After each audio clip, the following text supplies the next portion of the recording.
Ladies and gentlemen, hit subscribe to this channel right now. Go to H.A. Goodman's other channel right after this for a synopsis of the live stream. Let's get started with the testimony. You'll hear the lies in a second. Falsely denying that the CIA relied on discredited Steele dossier. Falsely testifying when he told the committee that the CIA opposed including the Steele dossier.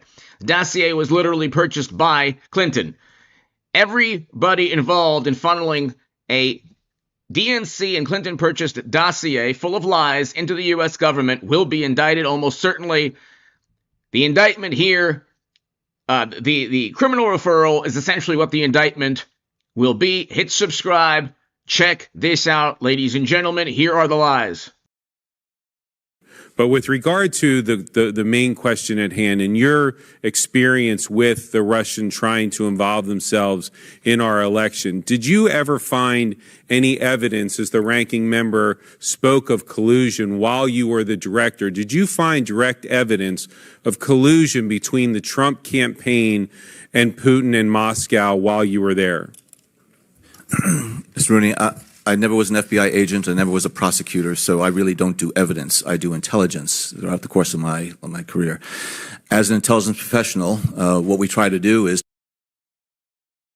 That should have been the end of Trump Russia, the end of the hoax, the end of the absurd nonsense. He literally just stated he doesn't do evidence, he does intelligence, which he has defined as something other than evidence. Evidence should correlate directly to intelligence. That's a completely absurd statement. It was meant to circumvent perjury. It only led to the imminent indictment. Check this out again. Spoke of collusion while you were the director. Did you find direct evidence of collusion between the Trump campaign and Putin in Moscow while you were there?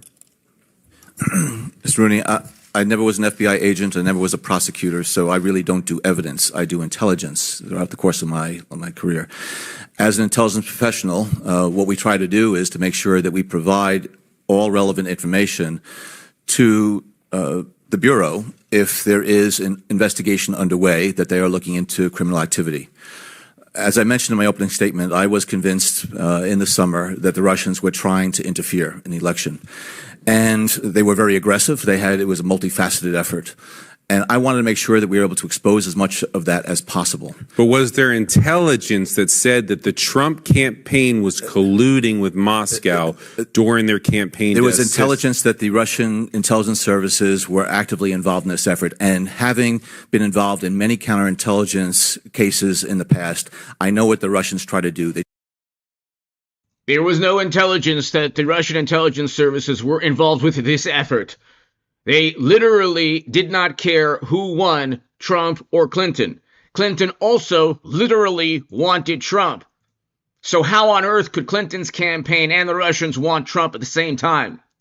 That completely undermines. Here's one of the articles. They always wanted Trump inside Team Clinton's year-long struggle to find a strategy against the opponent they were most eager to face. According to their own emails published by The Guardian and The New York Times, WikiLeaks, that they wanted to elevate President Trump. They literally wrote that they needed to elevate Trump. So how on earth could Russian intelligence services and the Clinton campaign both want to elevate Trump? So that's another example of lying and perjury. They try to suborn individuals, and they try to get individuals, including U.S. persons, to act on their behalf either wittingly or unwittingly. And I was worried by a number of the contacts that the Russians had with U.S. persons. And so therefore, by the time I left office on January 20th, I had unresolved questions in my mind as to whether or not the Russians had been successful in getting U.S. persons involved in the campaign or not to work on their behalf, again, either in a witting or unwitting fashion. And so, therefore, I felt as though the FBI investigation was certainly well-founded and needed to look into those issues. When you talk about, and I am running out of time, but hopefully I'll be able to circle back, can you describe their capabilities beyond just propaganda and actual infiltrating, whether or not there was, you had intelligence to infiltrate the campaign with capabilities beyond just propaganda and beyond just reaching out or trying to influence the news or the campaign And how long have we known about these type of capabilities?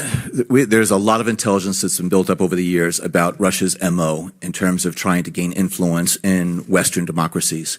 How they've been able to use individuals, they've been able to use politicians, political parties, they've been able to use elements within the media to try to make sure that their objectives are realized. And so, again, knowing what the Russian MO is and has been, including in elections in Europe, I certainly was concerned that they were practicing the same types of activities here in the United States, and that is false. He was told by his own analysts that there was no evidence that the Russians even wanted Trump, or that any link between Trump and Russia existed. We know that from the declassified documents that Tulsi Gabbard declassified, and we know that from the Durham probe Clinton annex, which that John Ratcliffe will talk about in a second. There was not a shred of evidence that pointed to Trump and Russia.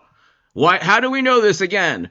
Because inside Team Clinton's year-long struggle to find a strategy against the opponent they were most eager to face, this is just one of many articles. They always wanted Trump. In addition to the Clinton campaign writing, they needed to elevate Trump. So they purchased a dossier, even though they wanted to elevate Trump as insurance in case they lost, which they lost, so they could then say the Russians wanted Trump. But they actually wanted Trump. They actually wanted to elevate President Trump and Ted Cruz and Dr. Ben Carson, because they thought these were extreme Republicans. And, that the Bush, Cheney, and Rumsfeld Republicans were the good Republicans and electable, and that Trump was not electable. So they're all lying here. And the Steele dossier was the reason that this investigation got started. It wasn't George Papadopoulos, Carter Page, General Michael Flynn. They were all set up. It was a dossier literally purchased by Clinton and the DNC. Let's continue.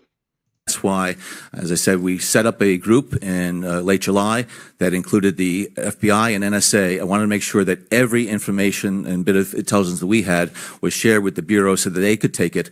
It was well beyond my mandate as director of CIA to follow on any of those leads that involved U.S. persons. But I made sure that anything that was involving U.S. persons, including anything involving the individuals involved in the Trump campaign, was shared with the Bureau. And that's the face of an individual that just finished a grandiose lie. Exactly. To one of my amazing live chat viewers, he's just trying to say, gosh, it's above my pay grade as CIA chief. I just don't know. I have to have Comey investigate. Well, I guess we got to start a criminal investigation. He did not tell Congress that a dossier was used. The dossier was not classified. It was literally purchased by Clinton. She didn't purchase classified documents, and he could have told everyone within that session. Now, this, ladies and gentlemen, is testimony in 2018 or 2017 or 2018. Okay, 2017. This testimony is almost certainly the same thing he told Durham, probably even more lies. And the Durham probe. 2020 testimony is what is going to indict Brennan. Thank you, Mr. Chairman. That was time expired. Mr. Schiff, 5 minutes. This is a great exchange as well. For the specificity that you provide to us. These are difficult issues and concepts, different standards, intelligence assessments, evidence. We've got the FBI, the CIA. Each of you do different jobs, and your expertise is certainly helpful to us to unwind as we're dealing with elements of this, what we're looking at and what this means as we try to move forward with an investigation. So you indicated that you saw, when asked about whether or not you'd seen evidence of collusion or collaboration, you said that you saw intelligence that indicated that there had been contacts with individuals, with Russians, that were of a nature that bore investigation. You said that those contacts might have been benign, might not have been, but they rose to the level of indicating that they need to be reviewed for their nature and looking into an investigation. Did I characterize that correctly? Yes, but I don't want to take this out of context. we see contacts and interactions between Russian officials and U.S. persons all the time. It is when it's in the context that there's something else going on. And so we knew at the time that the Russians were involved in this effort to try to interfere in our election. So with that backdrop and increasing indications that they were involved in that, seeing these types of contacts and interactions during the same period of time raised my concern. Excellent. There was no money trail. There were no videos, no audio, no wiretap. I mean, there was, but there was no audio or video or money trail or documents or emails or digital files or anything that would point to President Trump or anyone around him working with Russia. He wasn't paid. He wasn't in some kind of romantic involvement. He wasn't. There were no phone conversations. There were no emails. There was no video. And this is what the CIA does, along with everything else they do. And they couldn't find anything. So this was just all nonsense. They used a dossier literally purchased by Clinton. 18 U.S. Code 1001, knowing and willfully making any false statement to impede Congress's oversight function. Falsely denied the CIA relied on discredited Steele dossier. Falsely testified when he was told the committee that CIA opposed including the dossier. False testimony regarding Russian active measures during the 2016 election campaign. Falsely asserted the Steele dossier was not in any way used as a basis for the intelligence community assessment. There was zero Why would Russia be afraid of Democrats? The notion itself is absurd. Oh, they're afraid of NATO, but they invaded while Biden was in office. They're not afraid of anything. They're not afraid of Republicans or Democrats. They didn't care. They wanted President Obama over McCain in 2008. This is in The Guardian. It's a whole bunch of publications. He wanted a Russian reset. The whole thing is absurd, but let's continue. I appreciate that qualification. But if someone left this hearing today and said that you had indicated that those contacts were evidence of collusion or collaboration, they would be misrepresenting your statements, correct? They would have misheard my response to the very good questions that were asked of me. I'm trying to be as clear as possible in terms of what I know, what I assess, and what I can say. So you would say that's a misrepresentation of your statement, yes? I would say. It's really amusing. Comey does a much better job of lying than Brennan. But Brennan is like, you could see he's kind of thinking, like, what do I say next? How do I circumvent perjury but also lie at the same time? How do I lie but also circumvent perjury all at once? How can I do this? Oh, okay, I'll pretend that I'm smarter than everybody, but I'll also pretend I don't know enough. And then I'll pretend that the dossier wasn't included in this, which is literally Clinton purchasing a compilation of lies funneled into the U.S. government. Let's continue. Say that it was not an accurate portrayal of my statement. Absolutely. Excellent. It was inconsistent with my so let me go to the next step. If someone saw what you saw, and only what you saw with respect to those contacts, if they looked at the intelligence that you saw, where you said it might have been benign, might not have been benign, and then they characterize what they saw as having been evidence of collusion or collaboration, they'd be misrepresenting the intelligence, would they not? I don't know what else they have seen that could corroborate or is correlated. Only what you saw. They would be misrepresenting the intelligence. If they saw what I saw, they would have seen the Steele dossier, which Clinton purchased, which was illegally entered into the U.S. government as evidence and intelligence. So, is this a trick question? If somebody saw what I saw, they would know that Trump was set up and framed. So I can't answer that correctly. Correct?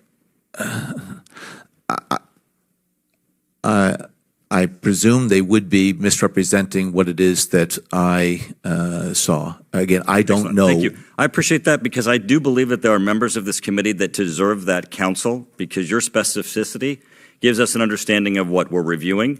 And I do believe that there are those who review some of the information that you have seen and represent it to the public absolutely incorrectly and misrepresent it. And I'd like to yield the remainder of my time to Mr. Gowdy.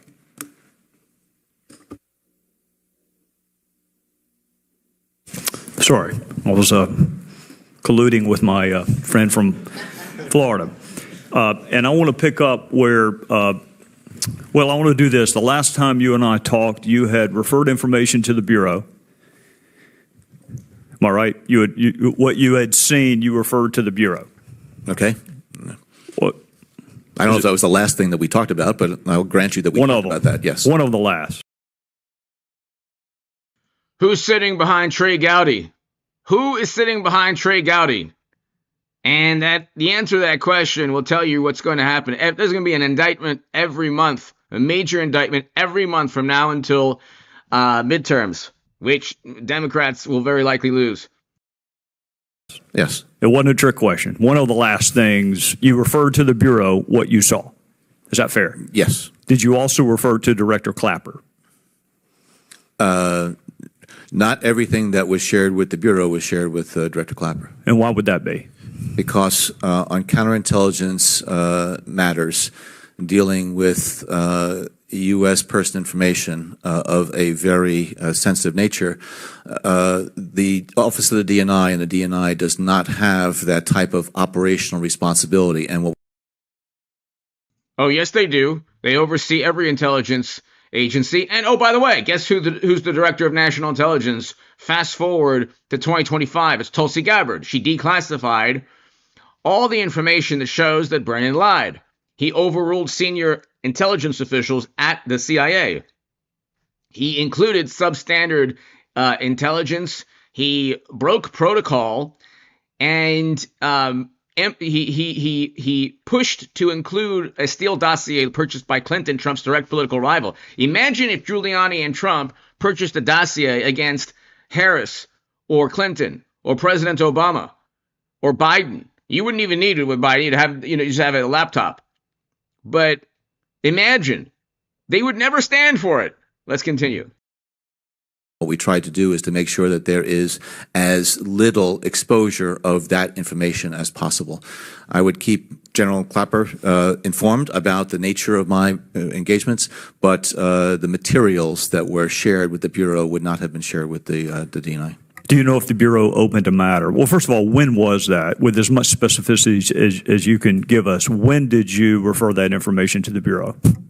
Would you accept last year as the answer? It was during the summertime, but even previous, there are ongoing sharing of information with the Bureau, and the information that was the most important to start this thing was the Steele dossier. It wasn't the George Papadopoulos meeting, which the New York Times and others tried to say, well, it was that meeting. Nothing was obtained. If anything, exculpatory evidence was withheld. The audio tape of Papadopoulos showed he committed no crime. George Papadopoulos committed no crime, yet they still charged him. Okay. They charged him on something that had nothing to do with the initial allegation, which was completely contrived and fabricated anyway. Nobody in Trump's... Mueller couldn't even find a campaign finance violation. The Democrats actually paid a Federal Election Commission fine.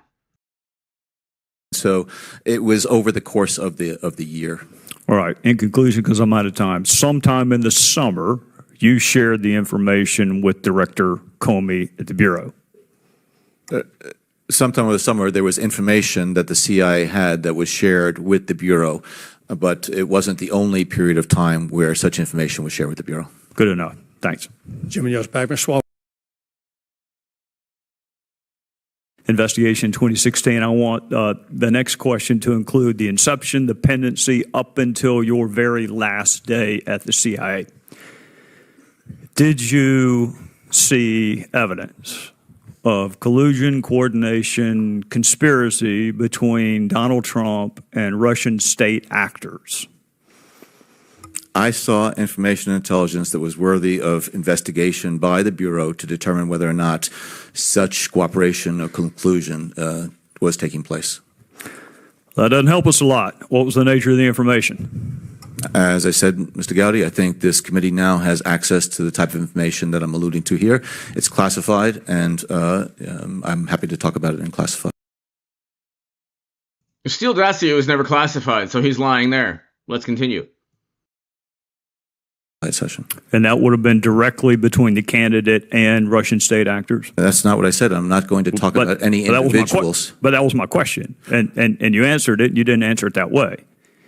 No, I responded to your query. I'm not going to respond to particular elements of your question because I think it would be inappropriate for me to do so here. So I can only repeat what I said, which is that I was aware of intelligence and information about contacts between Russian officials and U.S. persons that raised concerns in my mind about whether or not those individuals were cooperating with the Russians either in a witting or unwitting fashion, and that served as the basis for the FBI investigation to determine whether such collusion, cooperation occurred.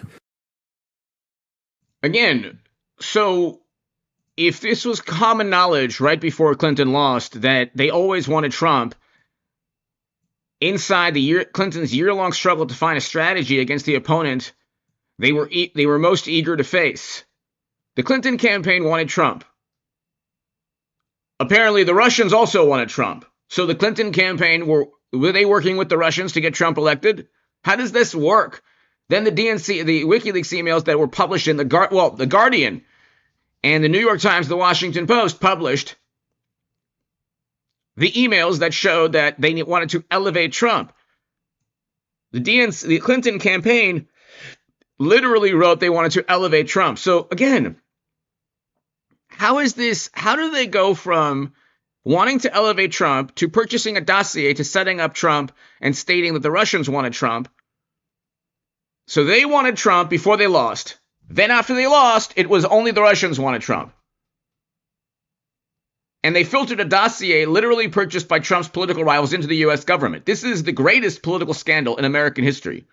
Watergate is nothing compared to this. Watergate was a break-in. That's it. A break-in, and then Nixon would not admit or helped cover up the break-in, which had ties to the same organization that Brennan used to run. But let's continue. All right. Well, there are a bunch of words that start with C floating around. I asked you about collusion, coordination, and conspiracy, and you used the word contact. And I think in a previous answer, you did a really good job of establishing that contact could be benign or not benign. So was it contact that you saw? Was it something more than contact? What is the nature of what you saw? I saw interaction and aware of interaction that, again, raised questions in my mind about what was the true nature of it. But I don't know. I don't have... How could you not know? Running the entire CIA with a budget of probably $15 to $20 billion. Nobody knows what the budget is over $10 billion. How could you not know? How could the CIA not know if an incoming candidate was working with the Russians? The whole thing was the biggest scam of all time. And again, there's a lot of beautiful, wonderful, morally super. This is why you have complete nutcases in the country that believe that Trump is the embodiment of evil because they've been told lies for 10 years. And the thing is, it's like Trump was an innocent man. Everyone around him were innocent. They were innocent. Doesn't matter if you like or dislike him. He was an innocent man. He was set up and framed. And the Clinton campaign, there were articles, the Politico article you just saw, they wanted Trump. How could they want Trump and the Russians want Trump at the same time? It makes no sense because it was completely fabricated. Sufficient information to make a determination whether or not such cooperation or complicity or collusion was taking place. But I know that there was a basis to have individuals pull those threads. I don't want to put words in your mouth, but you saw something that led you to refer it to law enforcement. And in your judgment, it is up to law enforcement to test, probe, corroborate, contradict, otherwise investigate the full nature of that information you passed on. Is that a fair way to put it? Yes, it is, because it's not CIA's job to make a determination about whether a U.S. person is cooperating, colluding, or whatever in some type of criminal or illegal matter. Yes, it is. Of course it's their job to make a determination. Of course it's their job. They can't it's the FBI refers criminal charges, but it's so absurd. Like, we must have been a country run by complete imbeciles if the entire Congress couldn't realize immediately this was a setup. I mean, Trey Gowdy did, a lot of Republicans did, they realized right away, but it's like, they couldn't, I mean, there was, that's why nobody trusts media. Right here is why only 10 to 12% of Americans have faith and confidence in media. And 90% are like, whatever. It is our responsibility to give the Bureau everything that they need in order to follow that path and make such a determination and recommendation if they want to press charges. All right, we'll pick it up next time. Mr. Director, I want to say that I have been up to the agency to review those documents that you had referred to before, and I look forward to talking about the information therein in our closed session. I also want to mention something that we had talked with Admiral Rogers and Mr. Comey for in our last or two open sessions ago from the House Intelligence Committee. It's one that sort of got a lot of hoopla on TV with regard to our side of the aisle here trying to make a diversionary tactic when we talk about the importance of what leaks do with our intelligence community. And I just want to ask you if you agree with Admiral Rogers that when high-level intelligence community officials, I think some news reports had almost 20 people leaking classified information to the press, if you agree with Admiral Rogers that that kind of leaking with our ability to have to reauthorize things like 702 so we can gather intelligence on bad guys for political purposes, if you agree that that kind of activity actually hurts our national security. I think the unauthorized disclosure of classified information at all times hurts our national security, compromises our intelligence capabilities, and needs to be investigated, needs to stop. That routinely happened at the FBI and CIA under Brennan and Comey and others, routinely, because they needed to shape a media narrative. What happened was they would leak false stories. Trump was working with Russia. It would be published. Then FISA judges would then sign off and say, "Oh yeah, it's public record." Absolutely. Thank you. With regard to more specific questions, with regard to hacking, when did you learn of the Russian hacking in the last election cycle? Roughly in the summer. And did you at that time notify both campaigns that you, or did somebody at the agency, or are you aware that both campaigns were notified at that time that there was an effort by the Russians to hack and try to influence the political campaign of last year? I was aware that both campaigns were being contacted and notified about it, yes. You said, I believe, to Mr. Gowdy that you believe that there was information of contact between people in the Trump universe and Moscow. Whether or not that was collusion or not remains to be seen. You said you didn't know if it was actual collusion. I think that your words were, "I don't know." Can you tell us whether or not, from the information that you've looked at, it looks like the intelligence shows that Moscow was actually rooting for Donald Trump, or were they rooting against Hillary Clinton? And why? I think my assessment is it was both. I think that my assessment is it was both. It's endless lies that he can't look. They fabricated everything. The Russians never for 1 second wanted to elevate Trump. The notion is completely absurd.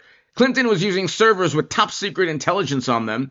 They invaded and took Crimea under President Obama. They invaded with Biden, the largest land invasion in generations under Biden.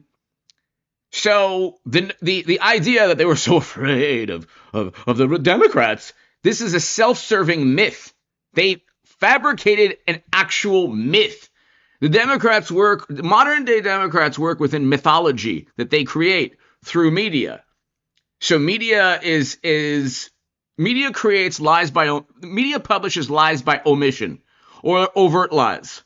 They're leaked all this information from people like Comey and people who work with Brennan or Brennan himself or whatever. Maybe not Brennan himself, but they leak information from the U.S. government, people who are loyal to the Democratic Party or who despise Trump.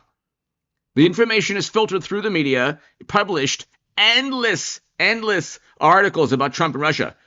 It catapulted Trump, thank God, to a second term. Nobody trusts media anymore because of the lies by omission. American media doesn't lie overtly. They don't publish overtly. Well, sometimes they do, and then there's a retraction. But generally, American media they don't publish overtly false statements. They publish lies by omission. They will publish a certain headline that's not favorable to Trump, ignoring any exculpatory evidence or any the other side of the equation that actually proves Trump correct or right, or that he was, in this case, set up and framed with a dossier purchased by Clinton. The dossier was, when people found out about the dossier, it was 2019. When that was public record, it was around 2019, where they paid an FEC fine, late 2018, 2019. That was already after 3 years, going on 3 years of hysteria. Okay, so when there's a retraction, or when there's kind of an acknowledgement that, oh, by the way, the myth was created by Democrats, so many people have been indoctrinated that they don't see the headline that Clinton paid the DNC fine, or the DNC and Clinton paid a Federal Election Commission fine utilizing a dossier. They don't even care about Bernie Sanders being cheated, or that Biden, like the same people who are like keying Teslas or like trying to like harm ICE agents, they don't care that Clinton and the DNC purchased the dossier. They don't even know what the sealed dossier is, almost certainly. They don't know that Trump Russia was completely fabricated. They don't know that Trump didn't say that the 1930s and 1940s Germans were fine people. They don't know any of these things. They don't know, what started someplace else. They don't know any of these things, and they don't care because it's been nonstop 10 years. How many families and friends have been torn apart because of this, because of the morally superior liberal Democrat who doesn't know any of these things and doesn't care, and is so indoctrinated to believe that his or her political side is just sanctimonious and has the right to condemn everything. That at different times in the campaign, they felt that the fortunes of one candidate or the other was going up or down. And I think that they, most of the time, believed that Secretary Clinton was going to win the election. And so their efforts to denigrate her were not just to try to diminish her chances of winning, but also to hurt her and for her eventual presidency. But also, it's my assessment that they clearly had a more favorable view toward Mr. Trump, and actions they were taking were trying to increase his prospects, even though I think that they probably felt as though they were not all that great. Why? Why did they want her, or why did they want him and not her? Listen to the lie here. I think that's a variety of reasons. One is that there had been a traditional, I think, animus, certainly between Mr. Putin and Secretary Clinton. Then how did the uranium one sale go down then, if there was such an animus? How did that happen, if there was such an animus? As well as there has not been a good relationship between Putin and the Clintons over the years. I felt that Secretary Clinton, with some of her actions while she was Secretary of State, led to some of the domestic disturbances inside of Russia. And I think he was more concerned that she was going to be more rigid on certain issues, particularly on human rights and other. Her Secretary of State, President Obama's administration, literally started with Hillary Clinton as Secretary of State with a giant reset button. They literally campaigned and they started President Obama's first term with a Russian reset. They wanted less belligerent or militant foreign policy towards Russia, not more. McCain was the hawk against Russia in 2008, not President Obama. Other issues. But what was Donald Trump going to do for them then? Or was it just that they didn't like Hillary? No, I think they felt that Mr. Trump, being a bit of an outsider, and that they have in the past had some good relations with businessmen who happened to elevate into positions. Again, the absurd nonsense. Trump was a billionaire who won the presidency. He wasn't just a businessman that you could get into some kind of honeypot or, here's $1 million. Trump, you could give Trump $1 billion, he wouldn't care. He has $3 billion. So it's like he doesn't care about money. He can make money better than anybody. It's people who are lifelong bureaucrats who need money. Positions of government authority, and so felt as though, from a negotiating standpoint, that he might be more amenable to good relations. What if that's true? One of the questions that I have, and this might be more appropriate for closed session, but if that's true, was there in your review of the evidence, was there more damaging evidence of Secretary Clinton that was not revealed? And if it wasn't revealed, what does that say about the Russian ability to be actually rooting for her to win? Well, yeah, we can talk about it in close, but as I said, I think that they anticipated that Secretary Clinton was going to win the election. And so I believe that they tried to damage and bloody her before the election, but how? By showing that Democrats cheated in their primary? I love how every single corrupt thing that is discovered within the Democratic Party, the fact that they don't have functioning primaries, that they cheated Bernie Sanders, the Hunter Biden laptop, the bribery and graft both the Bidens and Clintons are accused of, the obvious money trail. So Trump, there ain't no money trail with Trump. Where's the money trail? There's a money trail from Uranium One to the foundation. There's a money trail from a whole bunch of people to the Bidens. Where's the money trail with Trump? And yet he's still, it's like they contort themselves into these lies. But when you look, it's like the people who are most easily susceptible to being blackmailed, they're lifelong Democrats or lifelong Republicans that are beholden to politics. Trump was never beholden to politics. Let's continue. But also, I would have anticipated that had she been elected, that their efforts to denigrate her and hurt her would have continued during her presidency. So if they did collect more information about her that they did not release, I think they were probably husbanding it for another day. Chairman yields back. Ms. Spear, 5 minutes. So what he was able to do is just lie and be as vague and ambiguous as possible. It's so sophomoric. Well, if you knew what I knew, if you knew what I know, if you were smart enough to have known what I know, if you were cool enough to actually look at all the data that I've looked at, you'd know that there's so much there. Comey, we need you to investigate. They just set up the whole thing was a charade just to get Trump. And then they say, oh, it's retribution. They set him up and framed him. This is the biggest political scandal of all time. People broke laws. They broke the law in trying to say Trump broke the law. Trump did not break the law.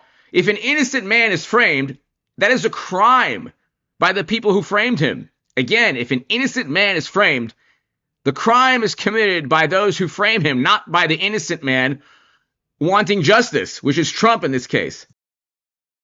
For bad faith, deep state actors continue. Earlier today, the House Judiciary Committee Chairman Jim Jordan referred former CIA Director John Brennan to the DOJ for prosecution over allegations that he made false statements to Congress about his role in the Russia collusion hoax. In his letter, Jordan said, in part, quote, making false statements before Congress is a crime that undermines the integrity of the committee's constitutional duty to conduct oversight. Anyway, House Judiciary Committee Chairman Jim Jordan is with us with more. I've read your letter to Pam Bondi. It is a, powerful prima facie case. He directly lied to Congress numerous times, and you believe you have the evidence. Yeah, you're not supposed to lie, Sean, but you're definitely not supposed to lie when you're under oath talking to Congress. And that's exactly what it looks like John Brennan did. He said he wasn't involved with the dossier at all. He said that to us under oath. He said he didn't want it included in the intelligence community assessment, the report that's put together. But then OD&I Director Tulsi Gabbard declassified a report that said just the opposite. In fact, John Brennan put in writing that he felt the dossier should be included in the report. And more importantly, when he was confronted by an individual who works at the CIA, and the individual said, Mr. Brennan, this dossier just doesn't hold up. There's not the underlying intelligence to support it. And Brennan's response was, yeah, but doesn't it ring true? Showing his true color, showing that he was out to get President Trump. So we think he lied. We think it's clear. And I'll be, Sean, I don't do a lot of these. I've done very few referrals. You got to have the evidence to do this. We think it's there. We think it is clear. We appreciate what Tulsi released and declassified that report. And that's why we sent it to the Justice Department. And we'll see what the Attorney General Bondi and Deputy Attorney General Blanche do with it now. They rejected the first intel assessment. Senior career intel officials at the CIA concluded there was no Trump-Russia collusion after the 2016 election. The declassified documents say Obama himself ordered it. And didn't they include, and didn't Brennan know, and wasn't he a part of the meeting that took place about a new intelligence assessment in this case? Yeah. They changed the report between Election Day 2016, Inauguration Day in January 2017. They changed it in December. And they changed it to say something that wasn't supported by the intelligence. And then, to make matters worse, they go up to Trump Tower on January 6, 2017, and brief the president on the dossier that they know is garbage. That someone in the CIA who's familiar with the underlying intelligence told Director Brennan, you shouldn't use this. It doesn't hold up. But his response again was, doesn't it ring true? We're going to go up, set up President Trump, and create the predicate for Mueller and all the other garbage they did in his first term. And I always point out, this is when it all began. And remember, Sean, with John Brennan, there's a pattern. We include this in our letter. I think he lied to Congressman Gowdy back in 2017 about this very subject. We include that. And the irony, of course, is he lied under oath to us when we were questioning him about a different issue. The 51 former intel officials who signed that garbage letter saying the Hunter Biden laptop was a Russian information operation, which was pure garbage. So there's a pattern with Mr. Brennan. We illustrate that. But the clear evidence where he violated 18 U.S.C. 1001, we believe, is when he made those statements and then Director Gabbard, God bless her, released the declassified report that said something entirely different. All right, Jim Jordan, we'll follow this closely. Thank you.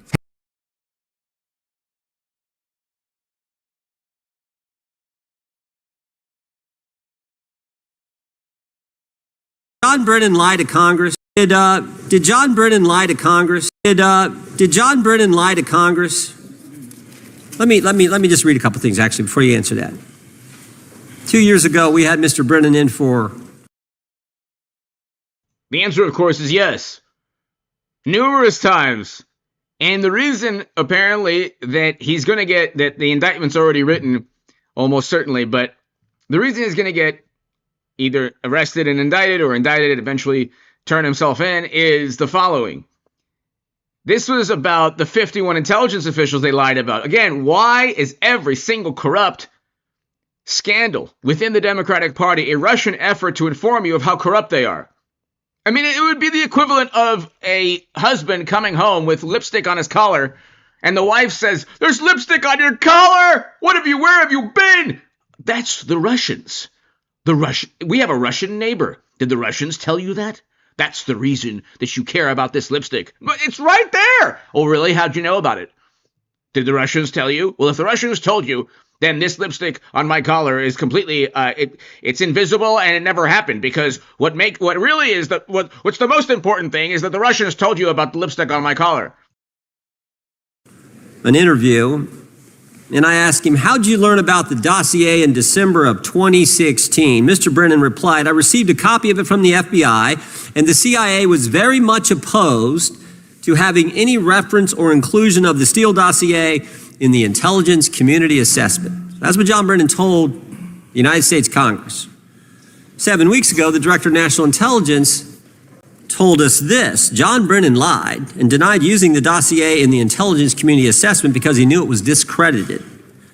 CIA officer told the House Intelligence Committee Brennan refused to remove it, and when confronted with the dossier's main flaws, he responded, "Yes, but doesn't it ring true?" John Brennan lied to us? Mr. Chairman, I won't stylize the evidence. What I will say is that the intelligence community assessment, those that created it and any individual involved with it, is an ongoing investigation. There's an investigation into what took place in December and January of December 2016, January 2017, when this whole thing started, this grand conspiracy. That is being investigated. Is that right? That has been publicly announced by the department. That's been announced by the department. Did Chris Wray hide documents from this committee? You would know better than me, sir. Well, I think you told us like 700 pieces of information you've given this committee since you've been the director relative to just one incident, the Catholic memorandum from the Richmond field office. I can give you the comparison, sir. Yeah. The Catholic memo, I believe we turned over 750 documents. In Mr. Ray's tenure, I believe they turned over 19 pages. 19 pages. You've given us 700. Why would Chris Wray hide information from this committee? You want to hazard a guess? I'm sorry? Hazard a guess why he would do that? I don't know, sir. I think maybe it was because FBI was spying on a priest, trying to get him to break the priest penitent confidence that exists. You think maybe that was the reason? You'd have to ask him, sir. Now, this is John Brennan's,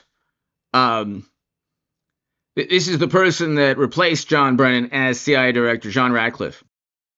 CIA Director John Lee Ratcliffe worked on this in Congress and again as DNI and joins us now. Welcome, Director. I sat beside you as Comey and Brennan were questioned for hours about Russia collusion. They never once mentioned this was a Clinton campaign plan. They knew it.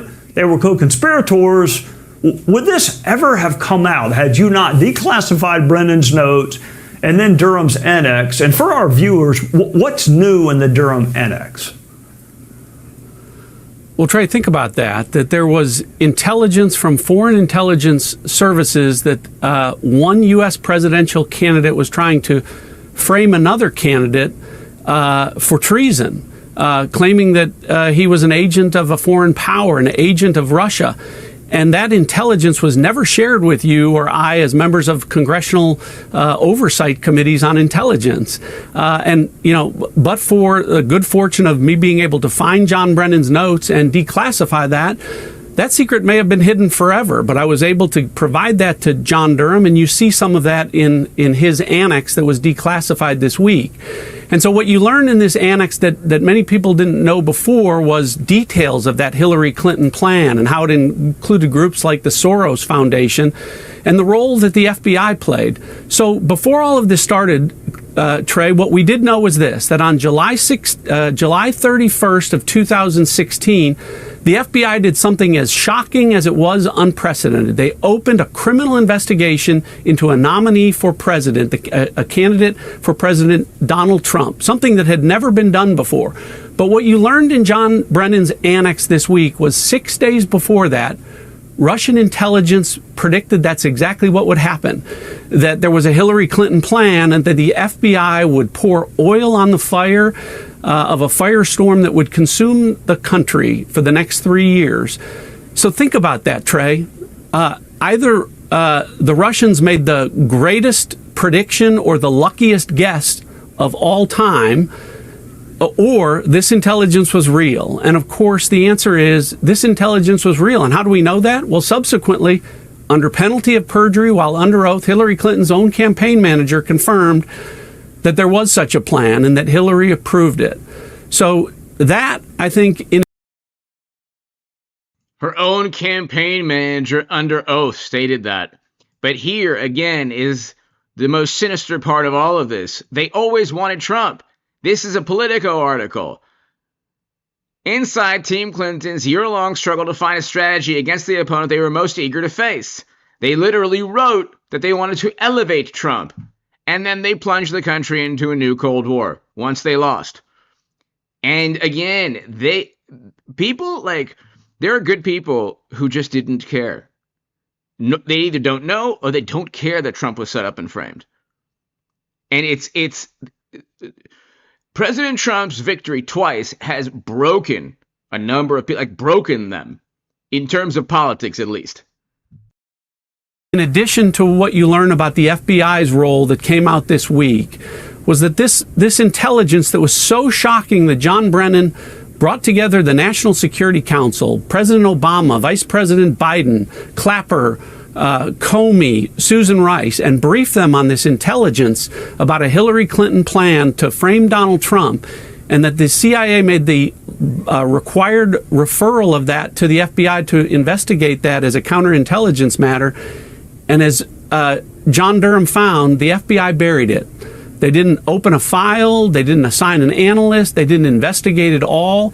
They just spent the next few years, really, amplifying the lie of Hillary Clinton's Steele dossier and burying the truth of her plan to frame Donald Trump. It is the greatest political scandal that we hopefully will be the last that we'll see in our lifetime. Speaking of amplify, Director, I want you to amplify a point that you just made, because you and I both know John Brennan, the New York Times, they're still in denial. They're claiming that none of this has been verified. Well, they have to, Trey. They have to, because to do otherwise would be to confess their guilt. My critics in this regard, Brennan and Comey and Clapper, they said I was wrong about there was no Russia collusion. They said I was wrong that Hunter Biden's laptop was real. Of course I was right. I was telling the truth. Our intelligence reflected that, and the same is true here. This intelligence is real. And for Comey and Brennan and Clapper to say otherwise would be to confess their guilt, to say that they gave false testimony, that they misled Congress, that they obstructed justice. So they have to put up these straw man arguments saying, well, we stand by our assessment that Russia meddled in the 2016. Well, that wasn't their argument. Their argument was that this was unprecedented, that Donald Trump was potentially committing treason, that he was an agent of a foreign power. And so, they have to take that point. And to the point of the New York Times and the Washington Post, the same thing. They don't want to admit that they wrote thousands of false stories. So they don't want to give back the Pulitzer Prizes that they gained for writing those false stories. So they're doing it to do anything other than to try and fight this and say that it's not real would be to admit their guilt, to admit they were wrong, and to admit that they deliberately misled the American people, which is exactly what they did. Yeah, they also might want to read Hillary Clinton's campaign manager's sworn testimony, because he admits what you just said. They deny it, but we'll see what they say when they get under oath. Is there more to come from either you or FBI Director Patel? Are there more shoes to drop that we should be looking for? Yeah, there are, Trey. So, people need to understand that, there is no Russia collusion hoax file cabinet at the FBI or at the CIA. We have to look for these documents, sometimes that are well hidden. You have to go trace through emails and look for signs and clues that would point you to. That's how I found John Brennan's notes, and that's how we found additional documents. I've talked with FBI Director Patel. He and I will be declassifying additional documents that show just how sinister the FBI was in amplifying Hillary Clinton's Steele dossier as real and credible to be included in the intelligence community assessment, but also in how they buried the counterintelligence referral memo that I mentioned before. How they went to great lengths to try and keep that out of the intelligence community assessment. So there will be more to come, and I think that people should expect that the Trump administration will continue to shed transparency and light and truth, again, because, Trey, there is no question, this was the greatest political scandal of our lifetime.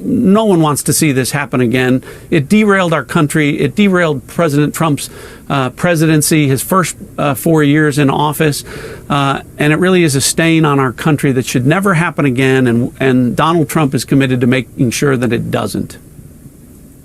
Generational damage is what I think was done, Director, but thank goodness that you found the Brennan notes. To your point, they're not like laying in a file cabinet. You got to go looking for them, and I do wonder, you're too modest to comment, but I do wonder if you had been picked to be the FBI Director instead of Chris Wray, would it have taken a decade for this to come to light? You don't have to answer because I will. I don't think so. Director John Lee Ratcliffe, now of the CIA, thank you for continuing to work on what's a decade-long mission right now. Thanks, Trey.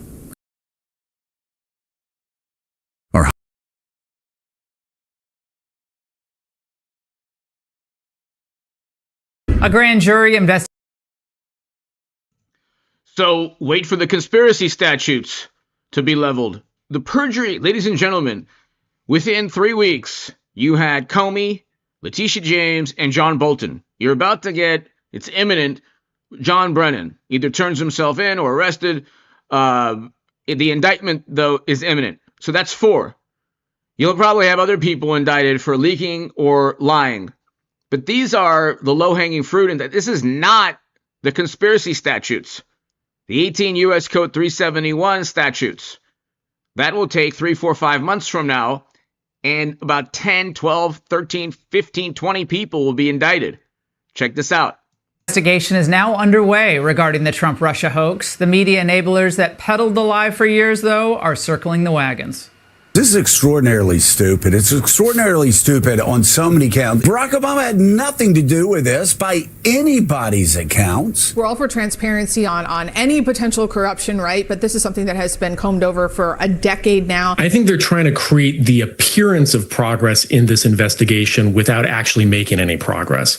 They all did their job, right? For the 4 years, 5 years. Meanwhile, President Trump, he's awaiting answers. I have nothing to do. Pam is doing a great job. I have nothing to do with it. I will tell you this. They deserve it. I was happy to hear it. I actually read it just like you did. I have nothing to do with it. Here with reaction. I love President Trump, but he has as much to do with it as Biden and Clinton and everybody else had to do with his indictments. Let's continue. Action is Tulsi Gabbard, the Director of National Intelligence. Director Gabbard, thank you very much for joining us tonight. Thank you, Laura. There's a report tonight from the Federalist that the DOJ is actually asking you for more documents in its grand jury probe. Is that true? And what are they asking for now? That is true, Laura, and I just want to point out how important this is, that Attorney General Pam Bondi, through the Department of Justice, is taking this necessary first step toward accountability, which is essential for the American people to begin to have any kind of trust in the integrity of our democratic republic. I met with the Department of Justice prosecutors today, and yes, they are committed to leaving no stone unturned as they conduct this grand jury investigation and find the truth. Obviously, we've already handed over the documents that we've declassified and released publicly over the last few weeks. They have more questions, and they're going to be really taking a deep dive into this again, looking everywhere to find the truth and conduct this very serious investigation. You heard the media reaction, and a lot of these same people were just buying lock, stock, and barrel what was sold to them during the 2016 election. But they're essentially saying, this is all old news. This is such a stupid political move on their part. And to that, you say? They are using the same old tactic that the deep state's propaganda arm in the media uses. Whenever they come across something that is true and that doesn't go along with whatever their narrative is that they're trying to shove down the throats of the American people, they first usually ignore it, as they did when I first released these documents a couple of weeks ago. They tried to ignore it. When they realized that they weren't going to get away with this, that this story was going to continue breathing life, we continued releasing new documents. Then they decided, oh, we'll take this approach of say, oh, this is nothing. There's nothing really to see here. This is bizarre. This is a conspiracy. These are the things that they do over and over and over again.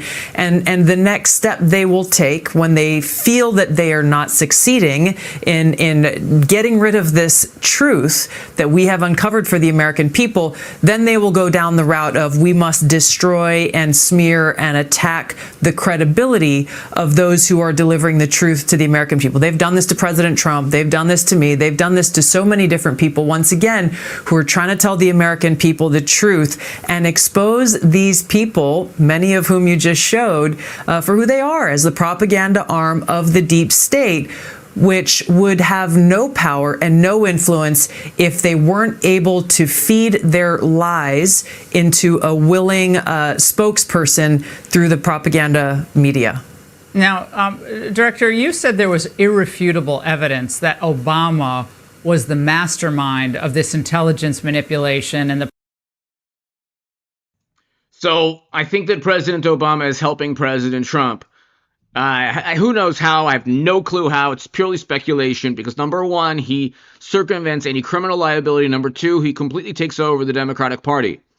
Once the I'm with her crowd is still influential within the Democratic Party. He completely levels and decimates the I'm with her crowd.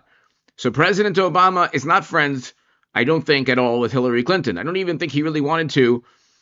Well, who knows? There was probably some kind of deal, but they're not friends. Okay? Obama is more friendly with Trump. Obama and Trump are friends. They're part of a club of 47 people, 47 men who are part of world history, not just U.S. history. But he does face criminal liability. So I do think President Obama is actually somehow, some way, helping President Trump. It benefits him in those two major ways.